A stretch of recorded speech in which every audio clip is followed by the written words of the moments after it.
Hello and welcome to the Villa Park podcast. It is me, Rich, and Kev is somewhere. Oh, there he is. Look at Here he there is. he is. Look at that smiley face. Look, we had to get on tonight. I've got my family visiting all the way from sunny Stourbridge, but yeah, had to get on. I mean, what a day it is for me. Obviously, I put a tweet out that it's pretty much the biggest game of the season for me. You know, obviously the Newcastle Villa game, and then the return fixture, and to get a win like that today. I kept quiet on all my WhatsApp groups with all my Geordie mates for the full game, but boy, did I give it to them afterwards. And all of the Newcastle podcasts, you know, Kev, you did a sterling job on the Loaded Mag podcast the other day, keeping you cool. Thanks, mate. But yeah, how good it feels to be sticking one over them. Oh, do you know what's funny about it right now? You know, I was thinking this. We're talking about Emery's master plan, and obviously, you know, there's all these like different memes going around of like master plan is master plan that. You know what I think the biggest master plan of the whole lot is? Not the whole, you know, taking us from the relegation zone level on points with to the verge of, dare I say it, you know. We'll come to that. Right. The master plan for me is he's convincing a whole like the whole like Villa fan base that we're doing really well, but it's times a bit unconvincing, and therefore almost all of us were nervous going into this game because we'd not seen that confident, that we'd not seen that kind of performance where we just from start to finish bossed the game against a team of this caliber. Even when we beat Man United, you know, I know it's pretty convincing, but they had bits in the game, and you know, backs to the wall against. We scored at the right times against exactly. Man United, didn't we? So the biggest master plan is convincing, I think, the entire Villa fan base that this is going to be a tricky one today. And then probably being our best performance in, I mean, as long as I can remember in the Premier League, I can't. What's the last performance that was as convincing as this against a team of this quality? I don't know. Mate, it also obviously, you know, I know I've given, you know, my dues on Newcastle there, and we'll come more onto Newcastle a bit later, but, you know, let's face it, they've won 5 games in a row. They'd absolutely battered Man United. I know, you know, 2-0, which is much more convincing than that. They didn't have a great performance against Brentford, but beat Brentford. You know, they had Isak, who was, you know, arguably as good a form as Watkins. You know, they've had players coming back to fitness like Almiron. You know, you looked at their bench and you thought, this is going to be tough, because if it's tight, you know, they bring on Wilson and Almiron. That's £100 million worth of quality right there, you know. And you know, you just to win as convincingly as we did. And I mean, when I was putting together the stills for this show, I could have put every player, I could have featured every single player that played today, and that shows you what a performance it was. And even if we're like, it's one of those performances that if we're 60-70% that performance next week, we still win, because it was that good. Like every player was that good. Yeah, just incredible, mate. I'll like I said, we'll go through the game. I'll get your thoughts on the atmosphere. Obviously, you were at the game today.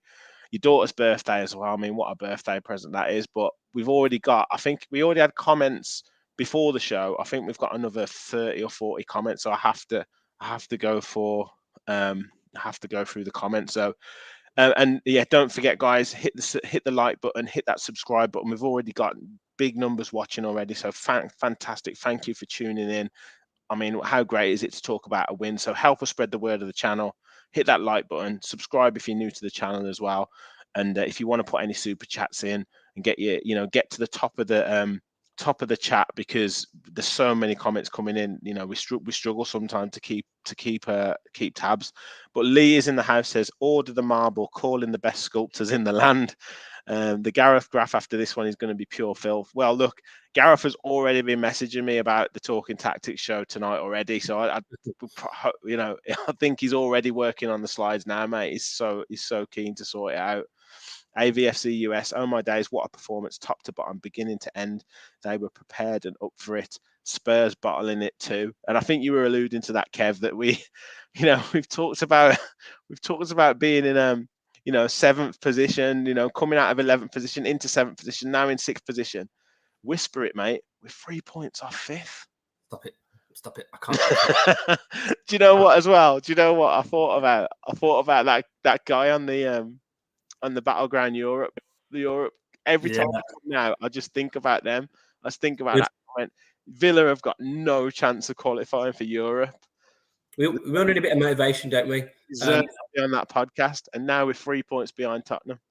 We all need a bit of motivation in life, and it's the funniest things that drive us. I remember when I for those who don't know, I work in recruitment, right? And like your good self, and I remember a guy I worked with years ago saying to me, "You'll never place a candidate with that company," and it was like he could have offered me £50 million as an incentive, but beating his opinion on what I would and wouldn't do was all the incentive that I needed. And I think Villa, not just the fan base, I think the team, the squad, the whole collective. I've seen what's not been said about him in the press until the last couple of weeks. I've seen, the whole, when Villa are playing a team level and points with them, or Villa are just keeping above relegation zone, while the same team on the same level of points are not that far from Champions League. We're seeing this unfashionable, but albeit unfair, sort of tag we're getting. And I think it's really motivating and fueling the players. And you can see from the interview that Watkins and that Ramsey did at the end of the game, almost like a little bit of a nervous sort of admittance that Yeah, he looked at Ollie as if to say, "You could answer this," because I don't quite know what to say. But because he's like us, they're thinking we don't want to say it. Like your background Europe thing, you don't want to start saying. You don't want to put your proverbial on the table and say, well, "I'm telling you this now. We're going to finish in these positions," because Villa, for time immemorial, will let you down in this situation. It's like I have to keep going, bang, it's Unai Emery now, mate. So have a word with yourself. But because we think if we say, nah, we're in there, I'm still thinking, oh God, I wonder if we're going to finish 8th. Imagine 8th. I mean, and then I think, no, come on, we've taken 22 points out of 24. It's unbelievable. I mean, I put a tweet out today that West Ham's draw against us at their stadium. This is a European Trophy semi-finalist team last year. The draw that they got against us is looking like one of the results of the season at the moment. Because that's the only team that we haven't beaten in the last 8 games. Yeah. And I mean, I know I put that tweet out a few months back, after we'd lost those 3 games in a row, and sort of mentioned about the run was similar and the players needed to step up. And, Uno's got a lot of work to do with the current playing squad, and then someone's obviously retweeted that today, which was helpful. But look, I'm more than happy to say, they've proven it completely. I didn't say that was a statement, but I'm pleased to say that the players have developed so much under Unai Emery. And like I said on the last pod, the what Sam said, those players were better than the kind of they were performing on the pitch. And I mean, today Moley boys put it there, lads, what to say about today's performance? They all deserve a 10 rating.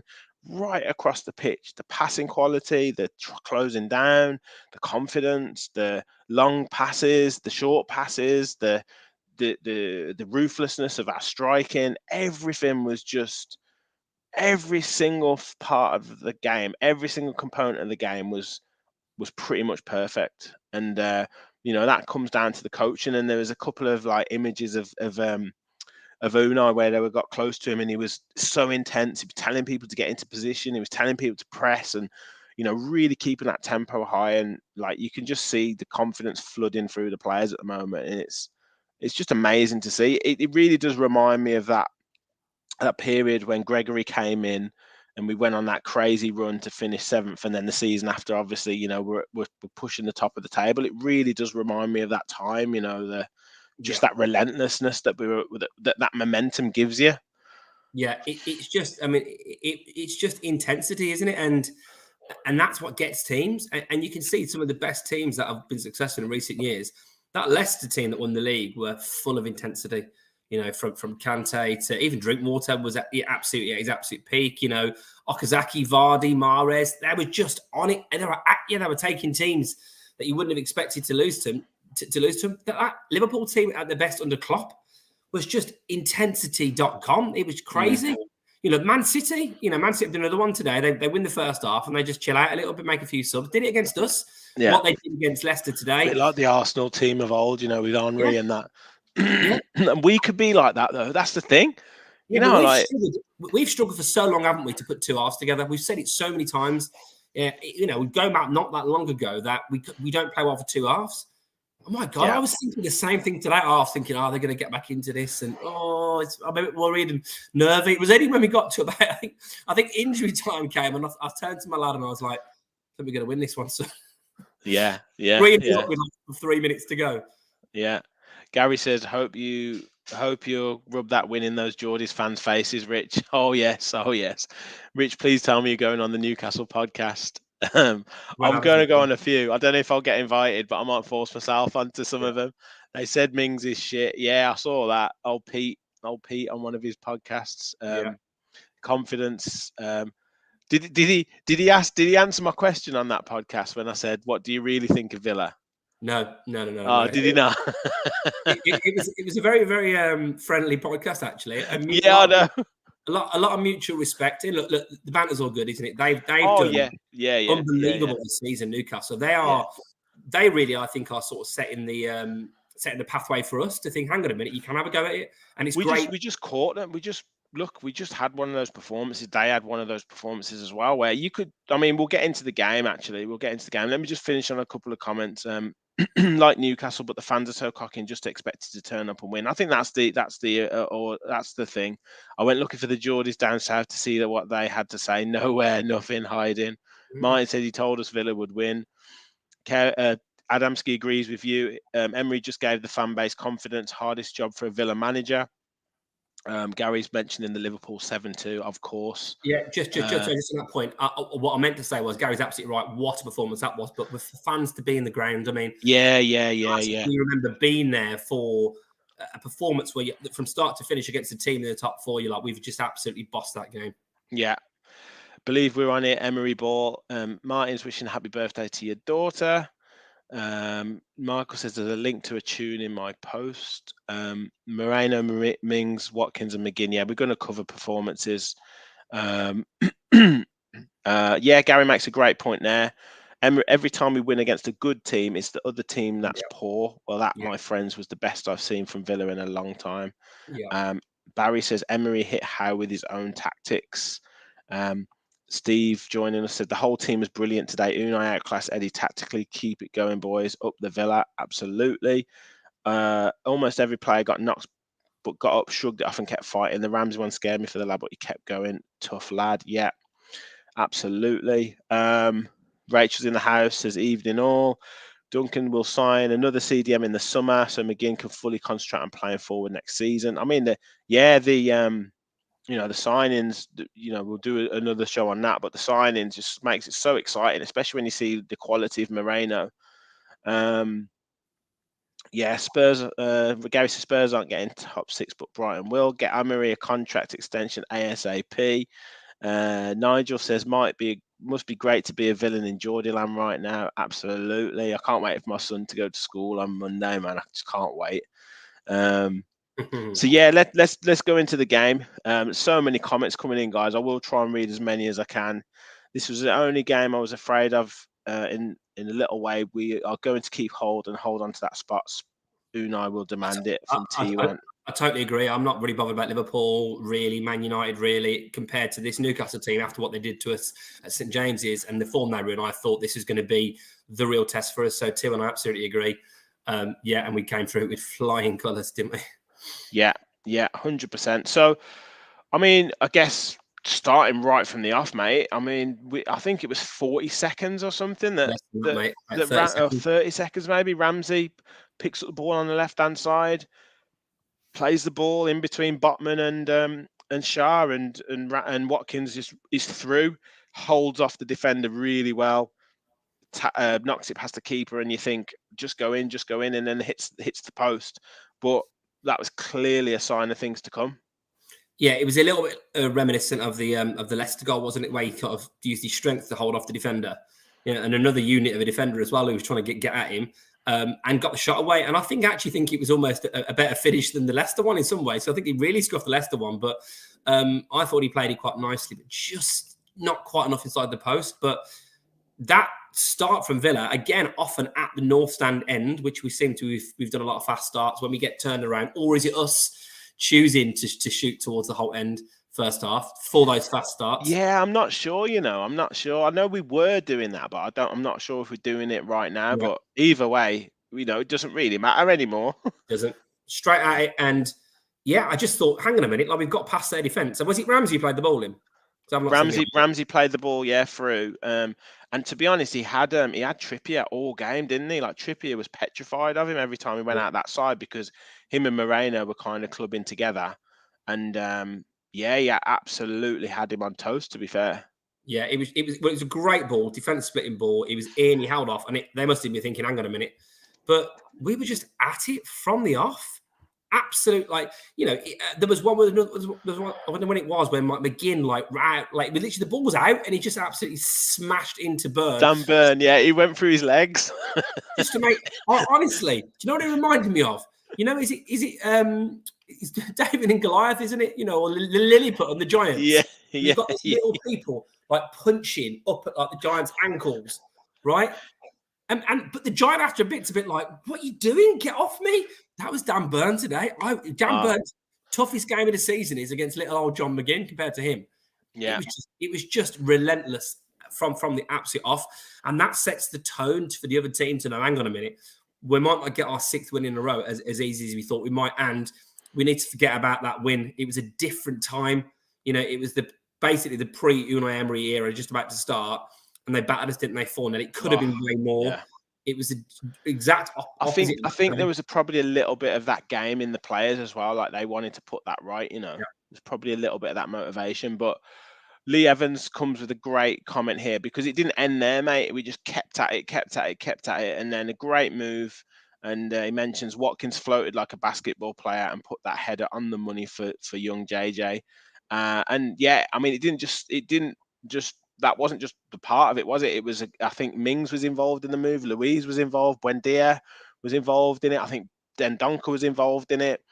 And then ball floated in from McGinn. Like Lee says there, Mings, Watkins with Air Jordans on, I think, heads it back perfectly for Ramsey. He's just running onto it. I think Dendoncker's celebrating before he's even hit it. And Did you think it would have been a penalty? I don't think so. I don't think there was enough in it. I know Trippier did kind of have his hands in his back, but I don't think there was enough on it to be a penalty. But it was just brilliant, just absolutely brilliant awareness from Watkins, and to get his body into that position was just amazing. So and obviously Ramsey, wheels away in celebration. Absolutely fantastic moment for him, and 4th Premier League goal this season. And I mean, that first half, it was absolutely electric. Yeah, really, really good. I mean, it was reminiscent of, again, some of the finishes he was doing last season, and some he's done for England under 21s. Just the confidence, the crispness of the strike. It was great. In many ways, his second chance was way easier, and he probably hit it too well. If he'd have scuffed it a bit, he probably would have gone in. The one obviously hit the bar. And I mean, literally, we think, that first chance, Watkins, oh my God, are we going to get another chance as good as that? In absolutely no time, bang, 1-0. And you're absolutely right. Like, all the team seemed to be involved in it. And Watkins' header, I mean, from the angle I was sat, I didn't see, until it literally fell to Ramsey, I didn't see that it had been flayed after him. I thought Watkins had been fouled and he tried to head it back in. But when you obviously see, I did see the highlights of that on the screen. And I was like, no, he's actually literally found him. It was just brilliant. And what a finish.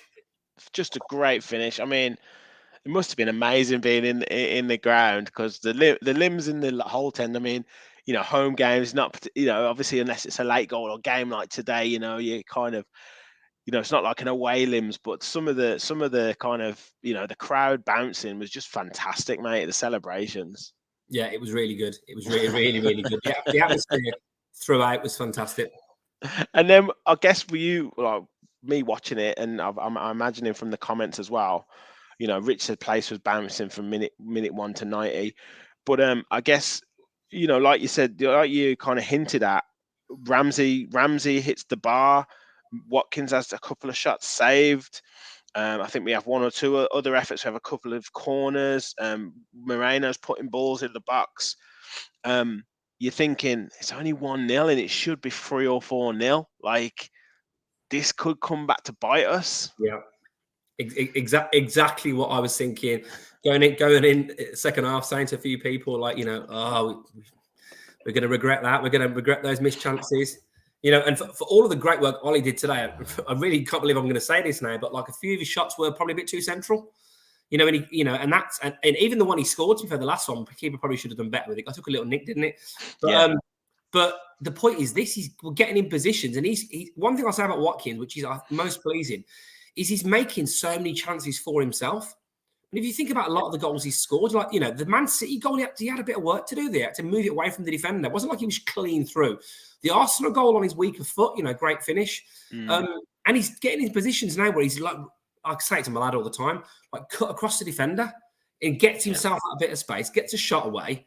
And yeah, I mean, it could have been 3 or 4 nil at half time, which is just honestly just relentless. But I know what you're saying about Watkins, but they just couldn't get near him today. You know, like I know there's a lot of talk about, you know, Isak and Wilson and Watkins, like which out of the three was going to be, you know, the most on form. There's just no contest today. I know Isak had a couple of efforts, but just no contest. Like they were literally scared to tackle him. And his hold up play was brilliant. His one touch play was brilliant. He's winning the ball in the air. Everything was just fantastic today from him. He was the absolute complete striker today. I mean, I can't believe I've sort of questioned, you know, if he's got 2 goals and an assist, you know, but what I mean is obviously, you know, just the amount of chances he was getting, I think for him to get to that even next level is, and we've said many times about him not scoring twice in a game. Well, he did today. We'll come on to that 3rd goal shortly, but is, you know, at times, you know, if he's not adding much else to his game, you get frustrated about those chances that he misses. But today, he was absolutely brilliant. I think it was hands down. You know, Isak was what, 60-odd million. Wilson's, you know, got a good record, been a decent caliber striker now. He's been in the England squad, I think, more recently than Watkins has. And Watkins was the best forward player on the pitch by a long way. He was just brilliant. You said hold up play, link play, winning balls in the air. The defenders had an absolute nightmare against him. And you're talking like, you know, Shah's become a very accomplished centre-half in the Premier League after being there, you know, through some of their tougher times under like, you know, Bruce and like. And Botman came in for big cash and a big reputation. And they've both been really, really excellent this season. But today, I reckon that's the hardest opponent they've had all season. Absolutely, mate. And I was like, look, don't get me wrong. I like, you know, I do like their centre-back partnership, but, you know, it's a long season and Botman's, 21, 22. And I know he made a couple of mistakes. He made a mistake against Forest. He made a couple of mistakes last week against Brentford. You know, Watkins has tore him a new one today. It could be that it's just getting a little bit on top of him. You know, a number of games that he's played, young player. I mean, I'm not bothered, but it was just a case of like, you know, obviously all the hype. Again, we'll come on to individual performances later, but the hype around Botman, you know, from Newcastle fans, maybe deservedly so, was just like you just have to turn up and stroll around. But he absolutely got shown where to go today, like by Ollie Watkins. And it wasn't just that as well. It was the players that we got around him. You know, it was the pockets that Buendia and Ramsey got into. McGinn running with the ball, just everything. We were just like, I was worried about the physicality of a Joe Linton and then the creativity of Bruno, but I just needn't to worry today because we were swarmed all over them. And maybe that Dendoncker, bringing him in, maybe that made an impact as well, just giving us that extra bit of physicality because, you know, he had a good solid game as well. Well, if we had managed to do a pre-match poll, I mean, apologies to those that are expecting it, but like, you know, work and everything, we didn't get a chance to do it. But one of the things I probably would have suggested is I think he probably would match up to their midfield because obviously they play 3-3 in the middle, don't they? And I think, you know, with the kind of energy and industry they've had all season, I think that I felt that Watkins, that Emery would probably try and do that. So yeah, Dendoncker coming in was a bit of a surprise because it's the first time I think it's the first time he started under Emery that I can remember, and he's been a little bit left wanting at times this season. I thought he was great today. Did his job absolutely perfectly. Obviously adds a bit of size there, but used the ball well. You know, kept it simple. I thought it was a real steady presence in that midfield. Yeah, he was.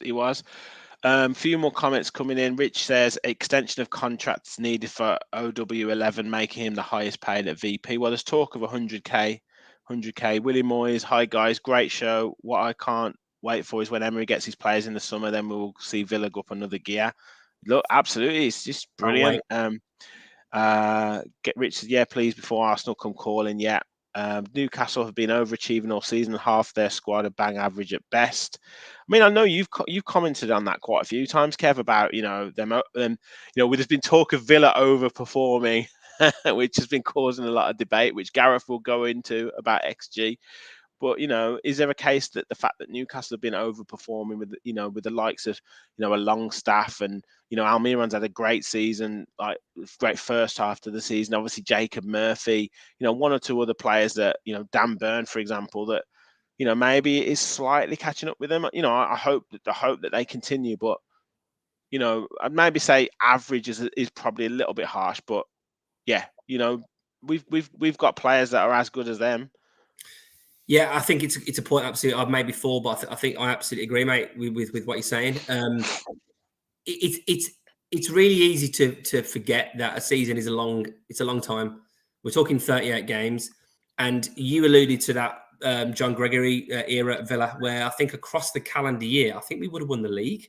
Yeah. If the league had been January to December, it just so happens that he came in obviously on the back of I think it was Little, wasn't it, that got sacked after a bit of a bad run at the end of the season before, took over, I think, at the end of 99 or whatever it was, and then had an amazing end to that season, a great start to the next season. Well, Villa had a terrible start to this season, probably right off the first quarter of the season. But to keep going for 38 games is really, really hard. I mean, look at other teams. Brentford have tailed off a little bit, well, massively now. Fulham, great win today, albeit Fulham fans, if anyone was watching, it's only Everton away, so, I wouldn't get too chuffed. But by all accounts, they were decent, but they've obviously lost 3 or 4 in a row. We had our little spell, obviously, with Emery, but we're really picking up a head of steam now. And, yeah, it's not just the age of some of them, like Botman you mentioned, but these are players that, like we've had with our team, like we've had with the likes of a Louise, a Watkins, a Mings, a Cash, all these players that were seen as being a bit inconsistent.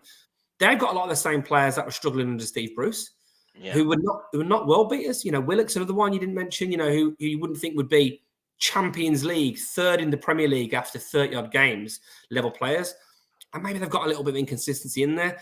So it just goes to show what a tremendous job Eddie Howe has done, because to get that lot of players, we give the same credit to Unai Emery, but they're ahead of us in the league. And finally, like they've had Howe since the start of the season, and we've only had Emery since November. But to get that type of player and to coach them into a certain style to get that level of performance out of them is brilliant. But Villa today took the opportunity to target some of the weaknesses. And maybe it is the fatigue or maybe the inconsistency that Botman's showing. Maybe it's going out that midfield with the same intensity that their midfield goes at other people. I've got no doubt about it. Like the analysis that Emery would have done to assess that those balls were going to be on over that diagonal ball seemed to be always on. Yeah. Watson peels away, he's in. It's like, and it was time and time again it was happening. Yeah, well, I mean, they tried to do a few with us, like tried to get us down our left-hand side behind Moreno, but it didn't work. Like there was a couple of times where it threatened to, but it generally didn't work. But let's get into the second half. I think we can safely say it was pretty much the Ollie Watkins show. A goal disallowed. It was just offside, and you're thinking it's not going to be his day. Can I just ask on that, Rich? Was he offside? Yeah, he was offside. His knee was offside. His knee was. I thought it was supposed to be for the benefit of the attacker. No, he was. There was a bit of daylight, mate. He was offside. He was offside. Still looked harsh from what I saw. Yeah, no, he was offside. I said it right for him, and I think he kind of knew as well, like because he was quite subdued with his celebration. But obviously, then we're thinking, is it going to be one of those days? And I don't know if that was before or after he brought Wilson and Almiron on. They had a couple of, threatening balls across the box. I think Isak had a shot that Martinez tipped over. But then, another great move. Catch him on the break. McGinn, like Moreno's bombing down that left-hand side. McGinn doesn't play him in first time. He holds his run. Ball across the box, great touch from Watkins, and then shot on the swivel. And 2-0, absolute phenomenal. Another great goal. It was a great goal. I mean, Moreno was absolutely electric today.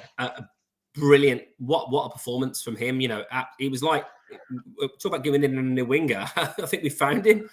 He's a left He's back getting playing. better every game. My dad said that. He seems to be getting better and better every single Yeah. game.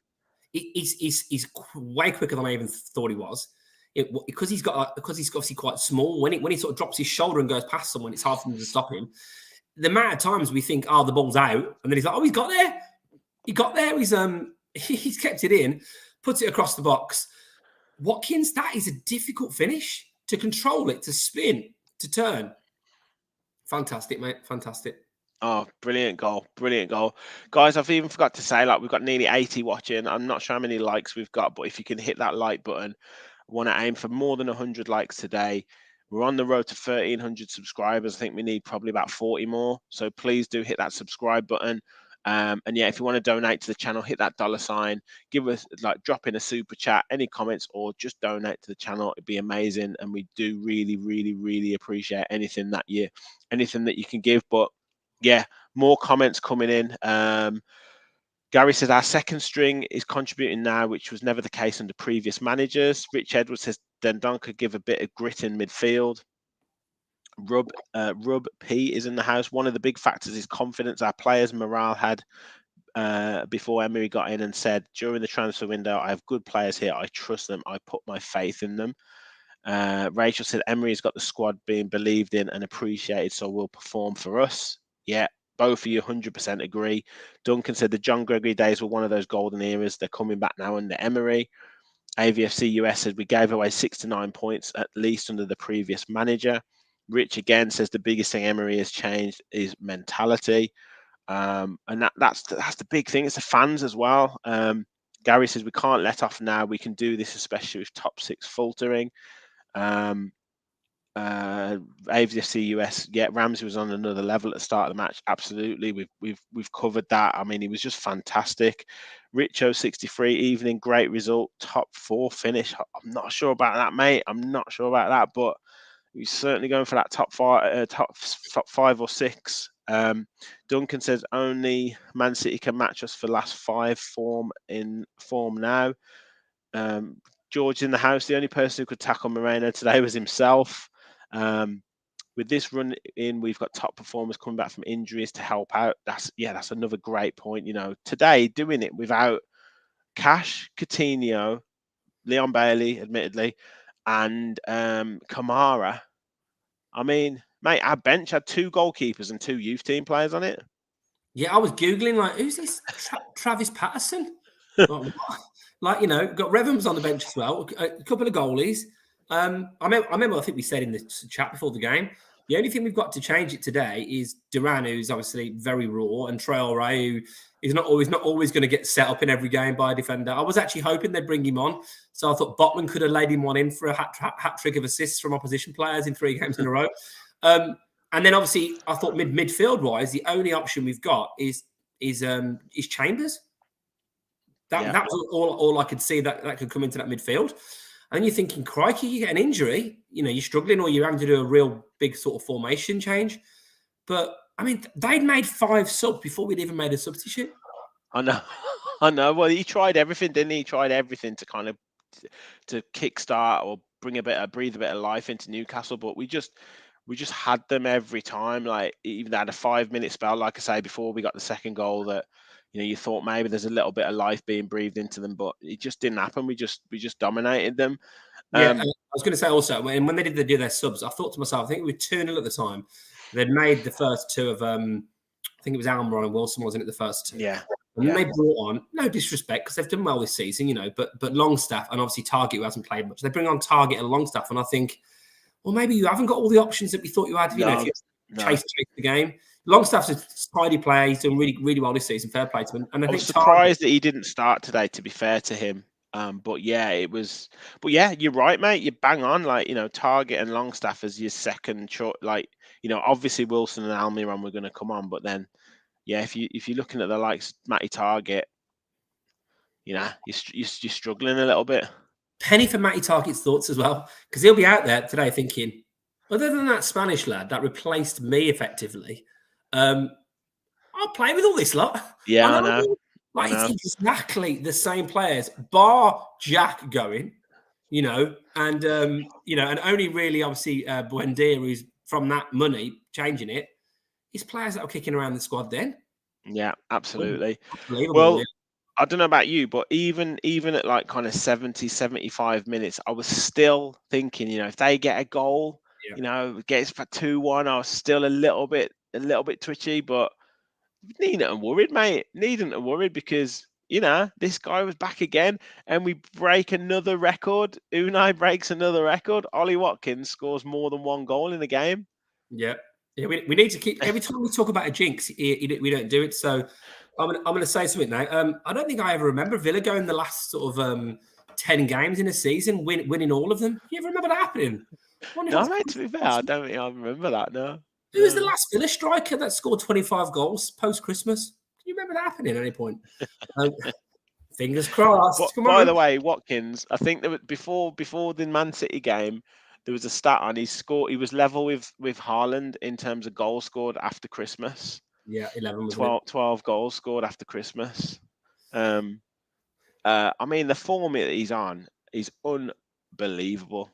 I don't know what else we can say about him at the moment. He's just playing like he's a top class striker at the moment. He's ruthless. Like you said, he wasn't worried about the fact that he'd missed those couple of chances. He's like one of those players who knew he was going to score.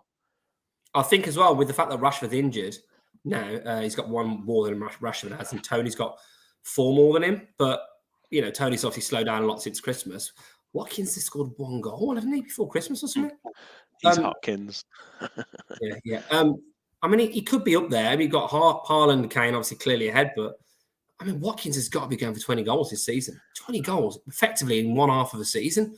The confidence that will give him going into next season. But, well, I mean, that's a massive target now. He's got 2 today. He's 14. You know, he's got enough. He's scoring a goal a game at the moment, so he's got enough games. He's got at least 6 games left. You know, and a bit, you know, a bit more than that. So, yeah, I mean, why not? Why not? Yeah. And the goal itself. McGinn, what absolute terrier! I think I didn't know what was going on. Was the other side of the pitch to where I sit on the Trinity side? What's happened? Yeah, well, I think it was a bit weird because we were trying to hold it in the corner a bit. Then Ashley Young got a bit of a clip. He went as if he was going to go down, but then all of a sudden burst into life, and then the ball falls to McGinn. He spins. Whoever it is, I don't know if it was Target or one of the Newcastle players, maybe Longstaff, who tries to pull him back, and he literally just carries on. He's like typical McGinn, head down, wheelbarrowing along, and then has the foresight to play it into Buendia, who plays it across. Ramsey misses it, and then it's a first time finish, and Watkins takes a little clip off. For Trippier, and then goes in the bottom corner. So just fantastic, and he just stands there like that, and then just runs off, like, you know, just again knows he's going to score. And it's just, like I say, to win 3-0 and could have been 4 or 5 was just, you know, another clean sheet. And again, I'm going to come on to this again just to talk about a couple of other players. Nigel saying Tony to Villa next. Rich Edwards says, will he play for England? Or will he get picked for England? I'm sure Watkins will. But another player who was derided by the Newcastle fans before the podcast. Every single podcast we go on, every single opposition supporters podcast we go on, he always gets derided. Mr. Mings, what an absolute colossus. Brilliant. And him and Konza showed Botman and Shah what a proper centre half partnership should be.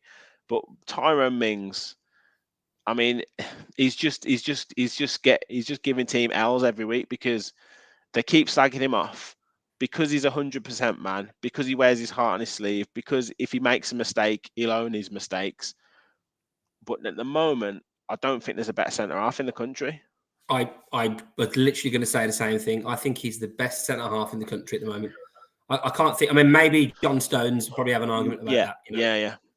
I mean, outside of Man City, pick someone. I mean, you could probably have a good argument about it, but and it is the fact as well. I can't ever imagine. I mean, this is the thing as well, which I think is a bit surprising with some of the Newcastle fans.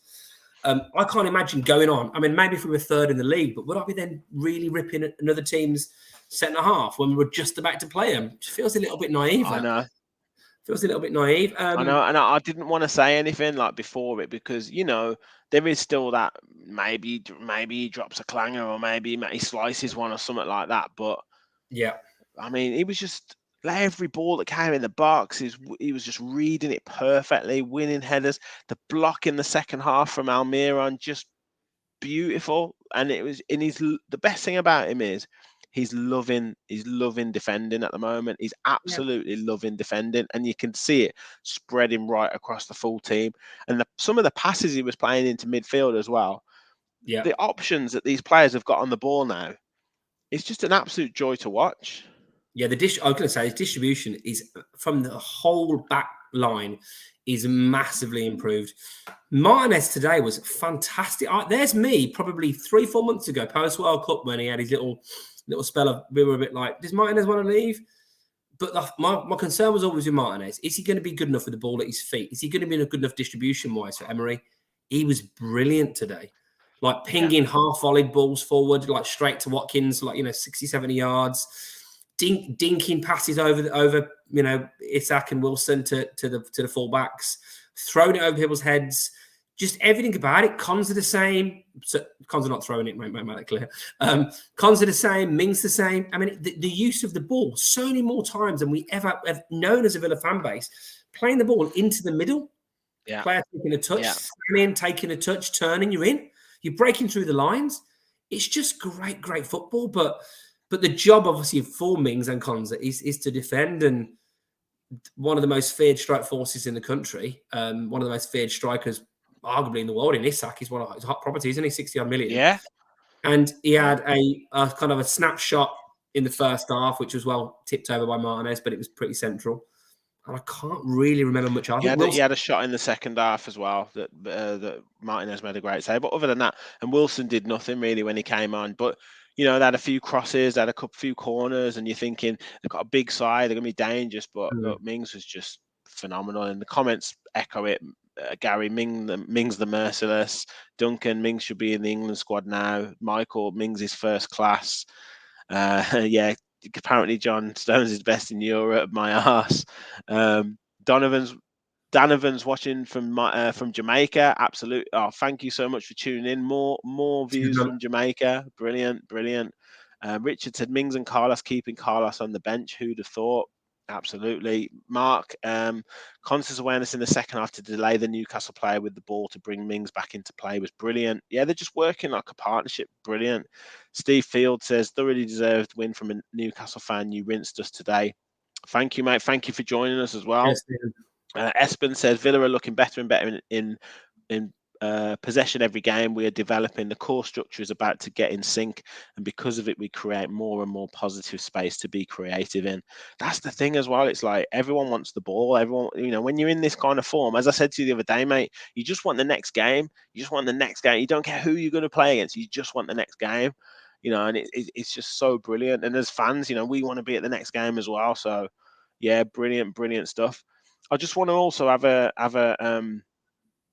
shout out as well. You can shout out a couple of players as well, but again, another player who kind of got a little bit of criticism, or maybe a slight lack of respect, is Ashley Young, 37-year-old.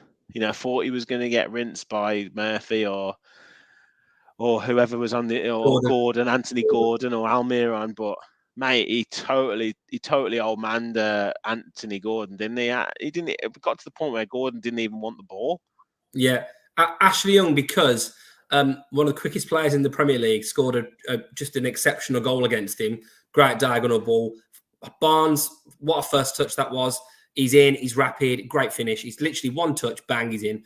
Because of one goal scored against him, apparently now it's catching up with him. He's looking tired. He needs to be out the team. Now, if Cash was fit, you could possibly rotate a little bit because he is 37, 30, nearly 38 after all, 38 in July.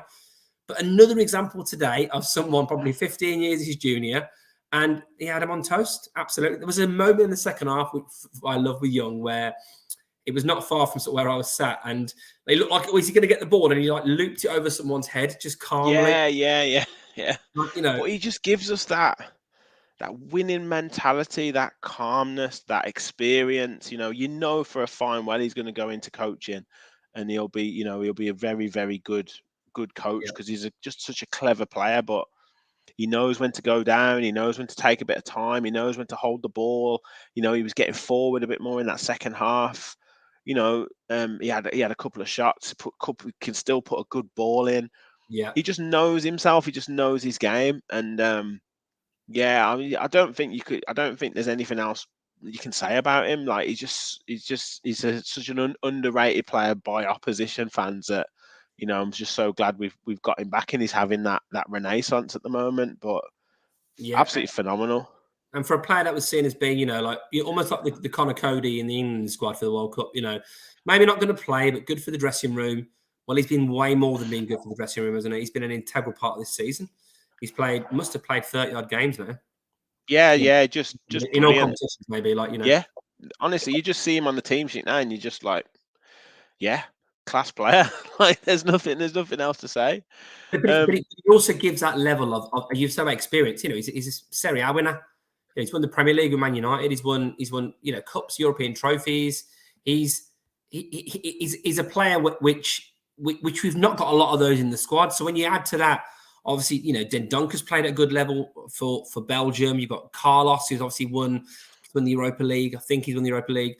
You've obviously got Kamara playing for France. Digne's played for some big clubs. You start to add it all up. All of a sudden, you get a bit of experience. Dougie's been in the Brazil squad. Marnes has won the World Cup. Add all that together, that experience, that gives the likes of a Ramsey and the youngsters coming through the confidence to know that I've got these people around me. Mm-hmm. And wouldn't it be great for a player to have Ashley Young in the team next year or behind you or whatever it is? It's just that level of confidence and calmness that he's got. But let's not forget one thing. He's still absolute quality. He's still great on the ball. Good player. Really good. Yeah. Gary's getting a lot of love for this comment. It was Flash Gordon versus Mings the Merciless today. Only one winner. I love that. I love it. Absolutely love it. Yeah. And Steve said Ashley Young's scorpion kick at block was brilliant. Yeah, I think he nearly pulled his groin then, to be fair. He probably did. You have to be careful with that. Mate, are there any other players? Anyway. Say that again. He does it his age anyway. Wants to be careful. Exactly. Yeah. Are there any other players that you wanted to give a shout out to? I think we've covered Ollie, Jacob. A couple. Go on. Yeah. You go, mate. Buendia, I thought was good today. Yeah, I thought he was. He was the kind of player, trying to, even some of the balls he tried, a few groans from the crowd at times, but he's trying like first time balls, feeding Watkins in.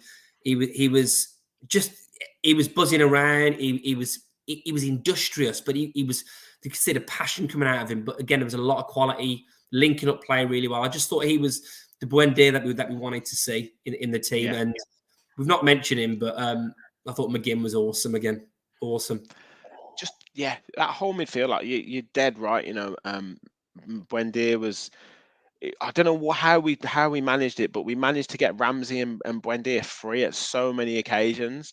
So he was receiving the ball on the half turn as well, which was great because he could go forward, and then he was like you say, he wasn't wasteful with the ball, and when he was trying something, it was to be incisive, which is good because when it comes off, it's brilliant, but he's not always going to. But players were like last ditch blocks or whatever, or last ditch interceptions to try and get the ball, which is, you want him on the edge of that kind of, it's the edge of the quality pass, which is brilliant.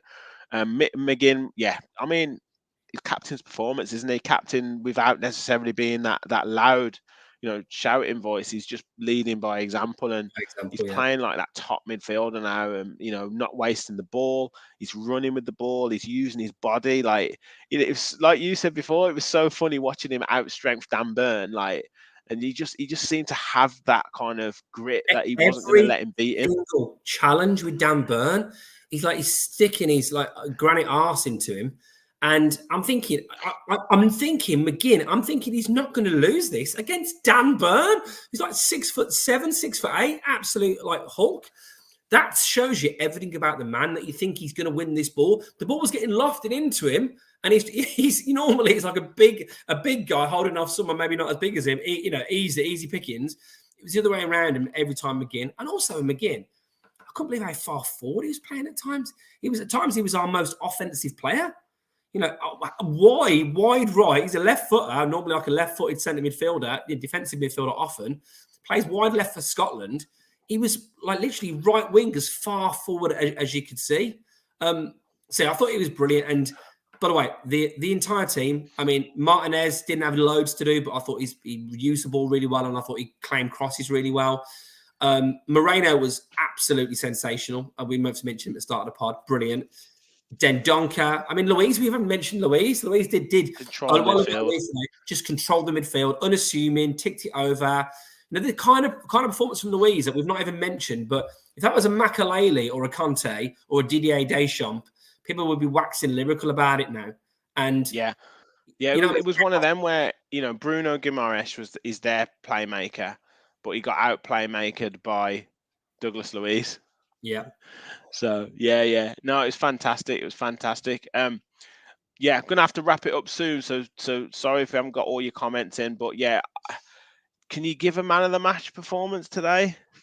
I know Watkins got it on the TV. Can you look past him, or would you say Moreno? Would you say Mings? I think it's gonna have to be Watkins, because two goals for the first time since I can remember, and an assist and an all-round great performance. But I mean, if he's getting it for a 10, then I feel really sorry for a Moreno and a Mings on a 9.97, basically. Absolutely. Do you want to shout out the women's team tomorrow? They're playing the FA Cup semi-final. You're going as well, Kev, I believe. Say hi if you're there. Come and find me. I'll be with two smaller versions of myself. But yeah, come and say hello. It's a massive game. The last time, don't want to tempt fate too much, I went to a double header of the men's game on the Saturday, the women's on the Sunday. It was 2 wins. So the boys have done the first part of the job today. Come on, Villa's women. Semi-final of the FA Cup. Oh, I'd love it if all the men's players were there. It'd be great, wouldn't it, supporting them? You know? Yeah, it'd be brilliant. I'm sure they will. I'm sure some of them will. But yeah, let's hope to get to an FA Cup final and round off an amazing weekend. Well, guys, thank you so much for joining us. What a night. I'm going to go off and retire with a few beers, watch Match of the Day, and get ready to walk the streets of Newcastle with my Villa top on, and look forward to my son going to school on Monday. Nice and proud. He ain't going to be saying, can he have the day off school on Monday this time round? He's going to be getting up early, ready for Monday, getting into school. Kev, Rich, thank you for joining us, mate. Been brilliant, mate. Listen, just before we go, the fact we're now looking at, like, you know, the results today, and I'm going, is it better for us for Spurs to drop points? Is it better for us to? We haven't even covered that. Bournemouth beating Spurs with 3 points off Spurs. Yeah, and and Chelsea playing Brighton. I'm thinking, which is the best result for us here? Is it a Chelsea win to keep Brighton away? Well, but Chelsea are not that far away. No, they are far enough away. You know, because there's so many things. I'm looking at Man United's game thinking, I'm supporting Forest tomorrow, big time. Because I'm thinking in the middle of April, maybe we can catch Manchester United for the Champions League. If we can't catch Newcastle, maybe we can catch them. But why not? Why not? Yeah. I mean, our next 2 games, we've got Brentford, who are massively in a slump at the moment. They are, form-wise. And I think it's Fulham, who we should really be beating at home. After, you know, if we can do what we did to Newcastle, get revenge in the home fixture. I mean, win those 2 games. Let's not get ahead of ourselves. He's Aston Villa. Yeah, Kev, just calm down. But look, let's just bask in the glory of tonight. Just enjoy it, everyone. Let's just enjoy it. Enjoy Match of the Day, everyone. Yeah. And thanks for joining me, mate. Thank you for everyone in the comments. Hit that like button, hit that subscribe button, and comment on the show. And I'll leave with this picture. And as always, remember, we all follow the Villa.